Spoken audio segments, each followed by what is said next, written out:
Hello everyone and welcome to another Grandmaster analysis video, and we're going to take a look at the Magic Rook, the rook that cannot be taken. And this game is got a lot of history to it, and I'm going to now do a little bit of a shout out to anyone out there who wants to support the longest running chess tournament open in the world, and that is the Hastings competition down on the south coast of England, a tournament with a vast amount of history. Every world champion before Garry Kasparov, except for Bobby Fischer, has played in this tournament. The first time it occurred was in 1895, and Garry Kasparov said that this was the most important tournament of the 19th century in his book My Great Predecessors. And we're going to look at a game from that 1895 tournament, and it's a game between Wilhelm Steinitz and Curt von Bardeleben, and it's a fantastic game, so I'm sure you'll enjoy the highs and lows of this. And we'll have a look at the cross table and even a photo of some of the players after we look at the game. But what I would like to say is the Hastings competition is in danger of folding. They're struggling to raise money this year, and I've given some money, and if you're a lover of chess history, a lover of chess, then I do urge you to support it in any way you can. There's a crowdfunding page which hopefully will come up here. Where is it? Come on, show. Okay, it's not showing, typical, but I'll put a link to that in the description so you can have a look at how you can donate even a little bit of money, £5. Here it is. Okay, not a very good show of it there, but I'll give a link in the description. If you just want to give a little bit of money, that would be fantastic. And also, it's a great opportunity for a major sponsor. I mean, if you're running a big company, your company's looking to sponsor in a commercial enterprise, Hastings, the longest running tournament ever, I think is a really great opportunity to be associated with your company with this fantastic tournament. Anyway, I'm babbling on too much, so let's move on to the game. Well, the game started with Steinitz with the white pieces punting with the move e4. And we now went into a traditional e4 e5 opening, and in this position bishop c4 played. So not the Ruolo pairs, more the Italian game gioco piano, probably an opening that's seen very commonly now at top level. They normally nowadays play this in a more positional, slower manner, hence why I'm a bit of a fan of the old chess games where you get more gambits, more fire on the board. You can actually see the Hastings pier burning behind me in this photo. But anyway, I think that's Hastings pier anyway. I did actually play on the end of the new pier once. It was amazing because the pier was falling apart when we played there, but at least they managed to hold the tournament, and you can see through to the sea while you're playing your game of chess. I mean, blooming heck. I mean, you don't get many tournaments like that nowadays. Anyway, in this position, there are two main moves, knight to f6 and bishop to c5. Bishop to c5 played by Curt, and now pawn to c3. Now, in GingerGM's forthcoming Grandmaster Gambits DVD, we are actually concentrating on this position, and Alex Lopez, an international master from Ireland, is giving some very interesting ideas as white here, so keep an eye out for that. But c3, preparing d4, is a very logical move. Knight to f6 and now d4. I mean, this is rare nowadays at top level because it's considered only to be an equalizing move, but again, it's a dangerous option. White takes space in the middle, so black has to capture on d4 when white gains a very big center, and black's idea is bishop b4 check, forcing white to spend the tempo dealing with the check. Now, in actual fact, if you're subscribed to the GingerGM newsletter, which you can easily do by going to gingergm.com, we are going to today have a little look at this position because Lawrence Trent had it against big Vladimir Kramnik, and Lawrence Trent put a piece on d2 here. But the old main line is the simple development move, knight c3. And now Curt maybe played his first mistake, pawn to d5. Modern theory recommends that black whips off the pawn on e4. Often in these kind of positions, the way to refute your opponent's aggressive ideas is to be brave, and you have to grab a bit of material. So knight takes e4 is the current theory, with the idea that if white castles, black only takes once on c3, and in this position doesn't grab the pawn again, which is very dangerous because of the open e file, but plays d5, trying to cement some space in the middle of the board. So that is the way black should have played, but in this game black played d5, and I'm very thankful he did play d5 because it leads to the beauty we are about to see. White takes on d5, white trying to open up the position, and after black recaptures, he castles. And already black has some problems here, because after castling, white kind of creates two threats. The threat against the knight on d5, because now the c3 knight is not pinned, and also the black king is stuck on an open file. So white can quickly aim to attack that by placing a rook on that file. Black stops both of those threats by going bishop to e6, blocking the file, preparing the knight, but now white just develops with tempo. And when you're attacking in such an open position, it's all about speed. Bring your pieces out, try to make threats, and get that energy going with the position. Bishop g5 does precisely that. And now black has to play a defensive move. f6 looks a little bit weakening here because rook e1 would place black in a lot of pressure. So bishop to e7, black retreats, and now white takes on d5. And this is a way to keep the black king stuck in the middle. Sometimes simplifications, obviously, are the right way to continue your attack. Normally, by swapping off pieces, you lose some of the energy, but if you've got a particular reason in mind, in this case, keeping the black king stuck in the middle, then, you know, they can work extremely well, as we're going to see. Black takes on d5, white now simplifies by taking another piece, and even another piece, and in this position, if black has one more move, castling, black is going to be absolutely fine. In actual fact, maybe a preferable position because of white's isolated pawn, meaning it can't be defended by a brother pawn, going to be a weakness for the rest of the game. So this is the kind of critical position where, you know, we can now see Steinitz play in fantastic manner. And what does he do first of all? Well, he plays the logical move rook e1, pinning the knight to the king, stopping that knight from moving. And this is a really difficult pin for black to deal with. Black finds the right defense, pawn to f6, controlling the e5 square and giving the f7 square for the king. White increases the pressure, queen e2, and this again is totally the correct way to play. When we have that advantage in the position, you've got to apply as much pressure as you can. The way I say you do this, you have the pyramid of thought. At the top, you have checks, most forcing moves, then you look at your captures, and then you look at your threats. Can you create threats without damaging your position? If you can create a threat, in this case, doubling up on the open file, which improves your position, then of course you should do that. And this just keeps applying that energy on your opponent. Black has to retreat, queen to d7, and now another very common theme here. White thinks, and this is something I do often in my games, again, the other way I do, when I'm attacking, I have a look at my pieces that are developed, here, the pieces in red. Can I do anything with these pieces? At the moment, I can't. So then I have a look, can I bring in reinforcements? What's the only piece not working? The rook on a1. Can I improve the positioning of that rook? Rook to c1 does that. It puts it on a half open file. Maybe there's some idea of going rook c3, rook e3 and trebling on the open line. Black now plays a critical mistake, c6, far too passive. Black not sensing the danger. The danger is his king, and king to f7, stepping out of the pin, would have been a much safer way to play. But sometimes to have these beautiful games, one side needs to play in a rather inferior way, and c6 was the problem here. And now the next move is just brilliant.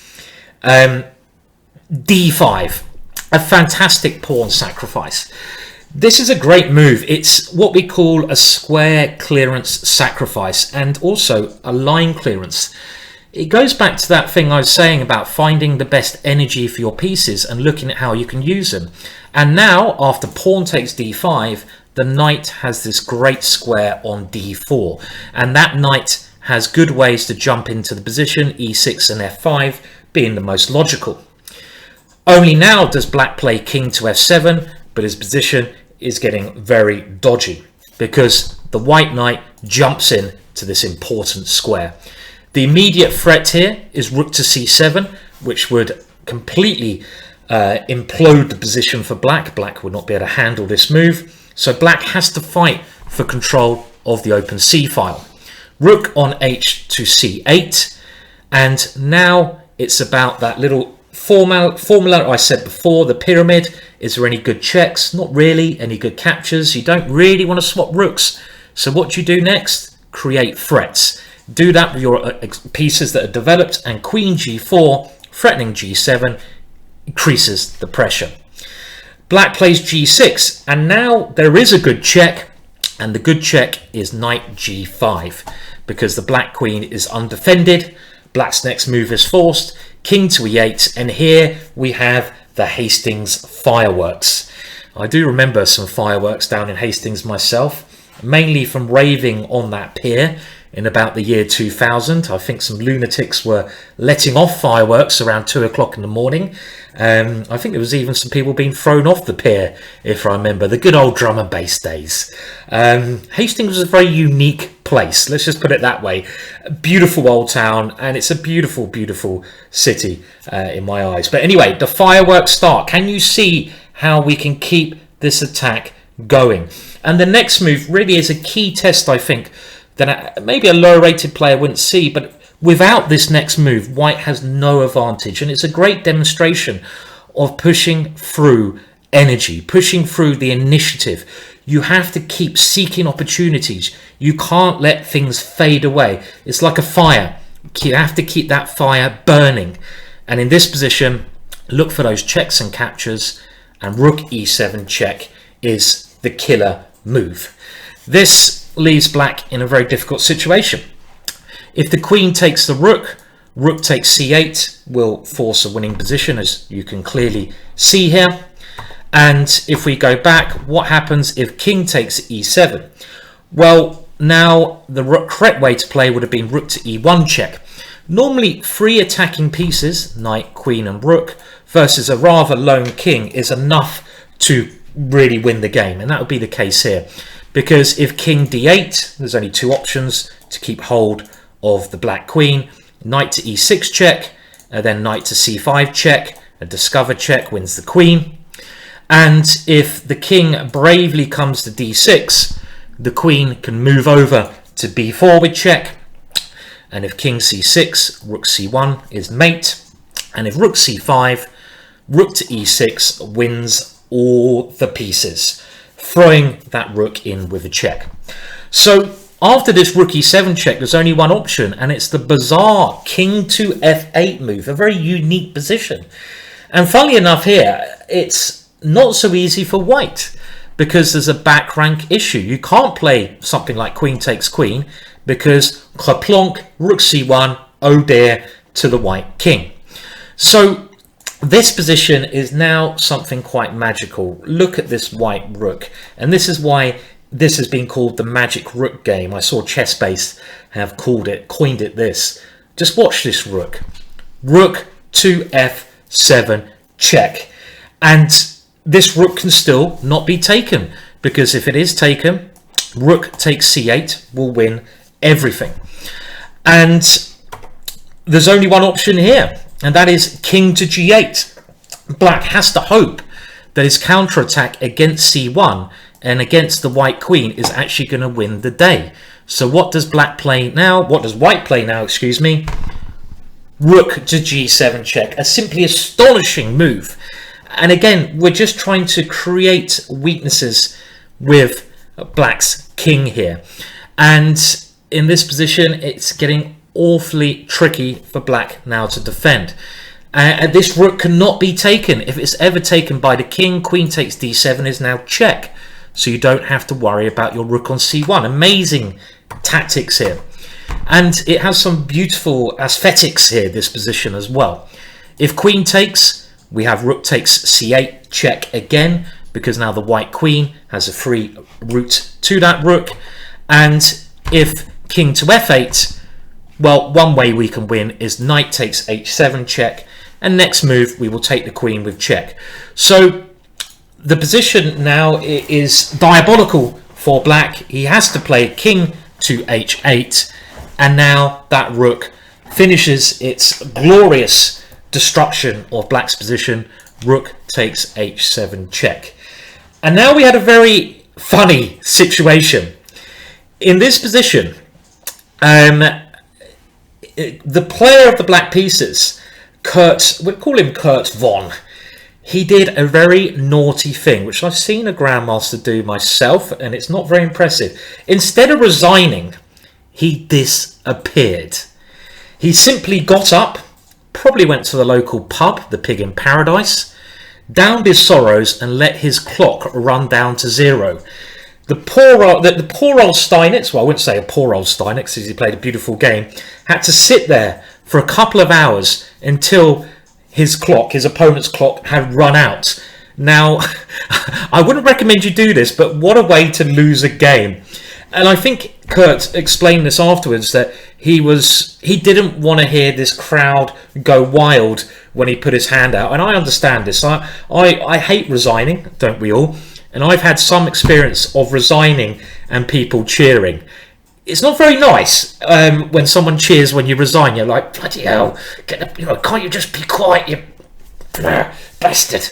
But no, it does happen. So this is now, I think, Adjamata, I hope I've said that right, other great YouTuber, said doing a Bardeleben.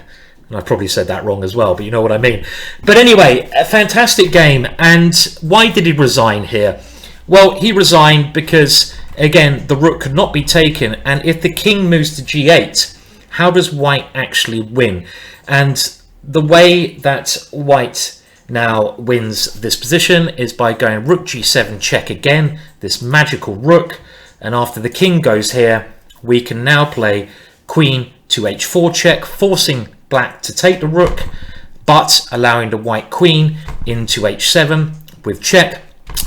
And now the king has to go here, and now we use some very clever checks, queen h8 check, and the king has to go here, queen g7 check, and eventually this king will be forced away. You can see we can yo-yo our way in, and after something like this, there's going to be a check, and after this one, another check, and this could well have been the final position. But Curt Van, you know, who knows? We don't remember the losers, do we? Well, we do now, because this guy did a runner, preferred to go to the pub instead of allow this to happen to him. Kind of understandable. There's some very nice pubs in Hastings. But what a fantastic game, all the way back from 1895. And it just shows you the history of the Hastings tournament. It is shroud, you know, it has this amazing sort of, so many great players have played there. Personally, it's helped me become a Grandmaster. I got my first ELO rating at the age of 12 in the Hastings tournament, 22.55. It was actually 5 points higher than Magnus at the same age. Put that in your pipe, Magnus. And it's helped me develop. My dad even played there as a youngster with the English junior squad. Without Hastings, I may not even become a Grandmaster.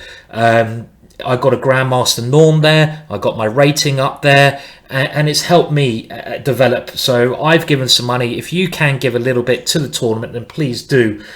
This tournament, as I say, one of the most famous tournaments ever, and as Gary said, the most famous tournament of the 19th century. Let's have a look at the cross tables, and you can see some legendary names there who took part in it. We had Shigorin of Russia, Lasker. I mean, just look at those names. It's a who's who of the strongest players in the world at the time. Real characters in there. James Mason, a famous Irish player. Well, he was born in Kilkenny. Henry Bird, the Birds opening, named after this chap. And, okay, we have a photo of the players. Maybe not the best photo, but it is quite a while back. And you can see them lining up in their very nice suits there. I mean, I'd love to bring back that fashion again to the current climate. We should all wear suits like that. And I have to say, I do love Steinitz's beard as well. That's one beard that's challenging my own. But a really fantastic game there. I hope you agree. And please do remember, Hastings, great opportunity for a cooperative sponsor. I will be pushing the tournament, so you get my free YouTube help there. I will mention your name, your company's name, so you'll get a lot of hits from that. And even if you're an individual who'd like to support it, please do go to the link I give in the description. Go and check it out. They still need to raise some money to make the tournament work this year. It's, you know, the first time after this 1895 tournament it became a Christmas competition was in around 1920, and it's been going now, like I say, for 100 years since the 1920s. But it just has this history of chess, and it'd be so sad if we lose this in the chess world. History is important. Do support it. Hope you enjoyed that game. Do remember to subscribe, please, to my YouTube channel. If you're not already subscribed, press the little button that says subscribe. It does help me out. Please like the page. And if you want to improve your chess, go to the GingerGM shop, gingergm.com. We have loads of fantastic DVDs that are guaranteed to make you a Grandmaster. Well, that's not true, is it? But they make you better. That's true. So go and buy yourself a DVD to support the cause, so I can make more of these free videos. Cheers for now. Goodbye, and I'll see you all again soon for another video.